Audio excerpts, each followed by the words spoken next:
ஏன் விநாயகருக்கும் முருகனுக்கும் சண்டை வந்தது தெரியுமா? உங்களுக்கு விநாயகர் பிடிக்கும் என்றால் லைக் பண்ணுங்கள், முருகன் பிடிக்கும் என்றால் சப்ஸ்கிரைப் செய்யுங்கள். ஒரு நாள் பார்வதி தேவி குளிக்கச் செல்லும் போது விநாயகரை அழைத்து யாரையும் உள்ளே அனுமதிக்காதே என்று கட்டளையிட்டார். அம்மாவின் வார்த்தை விநாயகருக்கு சட்டம்.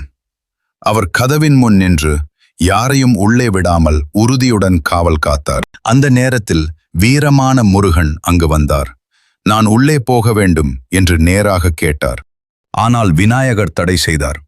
அம்மா அனுமதி இல்லாமல் யாரும் உள்ளே வரக்கூடாது.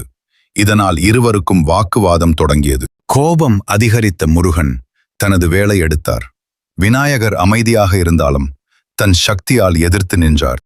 சில நிமிடங்கள் இரு சகோதரர்களும் கடும் மோதலில் ஈடுபட்டனர். அந்த இடம் முழுவதும் தெய்வீக சக்தி நிரம்பியது. அந்த நேரத்தில் சிவபெருமான் தோன்றினார். நீங்கள் இருவரும் சகோதரர்கள், சண்டை வேண்டாம் என்று தடுத்தார். இறுதியில் இருவரும் அமைதியானார்கள். குடும்ப பாசம் எல்லாவற்றிலும் மேலானது என்பதை உணர்ந்தார்கள்.